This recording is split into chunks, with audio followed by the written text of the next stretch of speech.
India company जिसने भारत को लूटा, उसमें सन 1700 में पक्के मुलाजिमों की कुल संख्या 35 थी, जो 1785 तक बढ़कर 169 हो गई। यानी सिर्फ इतने लोगों ने करोड़ों लोगों पर राज किया। वैसे आपने नादिर शाह के बारे में तो सुना ही होगा, जिसने दिल्ली को लूटा और कोहिनूर के साथ साथ मुगलों की सारी दौलत ले गया। नादिर शाह अपनी पूरी फौज लेकर आया था और जो रकम लूट कर ले गया वो आज के हिसाब से 12 लाख करोड़ रुपए के करीब थी। ये आपको काफी ज्यादा लग रही होगी, तो वहीं सिर्फ 169 मुलाजिमों वाली ईस्ट इंडिया कंपनी भारत से कितना रुपया लूट कर ले गई, इसका आप अंदाजा भी नहीं लगा सकते, जिस पर हम आज बात करने वाले हैं। दरअसल अरब देशों में एक बड़ी पुरानी कहानी चलती है कि अरब देशों में एक कबीला रहता है, बद्दू कबीला। खाना बदोश जीने वाला ये कबीला अपने साथ हमेशा ऊंट रखता है। यहाँ कहानी यूं है कि एक सर्द रात में बद्दू अपने टेंट में सो रहा था। रात को बद्दू को अपने टेंट में हलचल महसूस हुई तो पाया कि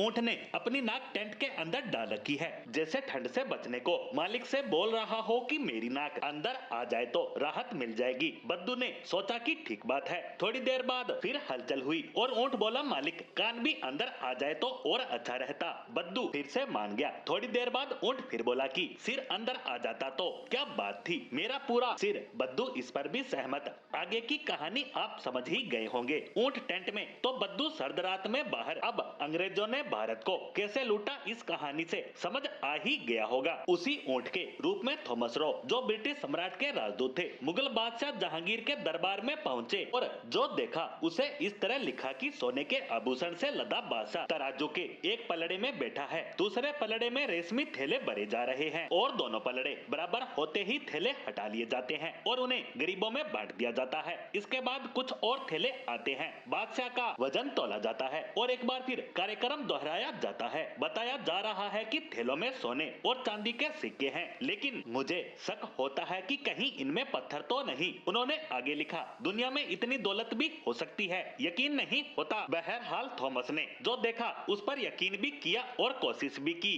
कि इस दौलत का कुछ हिस्सा वो अपने देश लेकर जाएंगे। ऐसे में उन्होंने जहांगीर को खूब विलायती वाइन पिलाई। जहांगीर ने भी उनका स्वागत किया, लेकिन ईस्ट इंडिया कंपनी को व्यापार की इजाजत नहीं दी। देते भी क्यों, इंग्लिस्तान तो छोटा सा द्वीप था, तो वहीं दुनिया की कुल जीडीपी का 25% अकेले भारत से आता था, लिहाजा एक छोटे से राजा से डील करना शान के खिलाफ था। लेकिन उनके शहजादे शाहजहां ने ईस्ट इंडिया कंपनी को सूरत में फैक्ट्री लगाने की इजाजत दे दी, यानी ऊंट की नाक टेंट में घुस गई। अगले 50 सालों में बंबई, मद्रास, बंगाल में अंग्रेजों ने कारखाने शुरू कर दिए। कपास, रेशम, हीरे, खनिज, मलमल भारत से लंदन भेजा गया। बदले में शुरुआत में नियम था कि एक तय रकम बतौर टैक्स चुकाई जाएगी, लेकिन फिर चलते चलते हुआ कि व्यापार तो बढ़ा लेकिन टैक्स की रकम नहीं बढ़ी। तभी पुर्तगाली और डच कंपनियां बंगाल में व्यापार बढ़ाने लगी। ऐसे में ईस्ट इंडिया कंपनी ने अपना नुमाइंदा शाइस्ता खां, जो औरंगजेब के मामा और बंगाल के गवर्नर थे, के पास भेजा, क्योंकि वे बंगाल में व्यापार का एकाधिकार चाहते थे, क्योंकि यहाँ सूरा बहुतायात में मिलता था, जो गन पाउडर बनाने में काम आता था और ये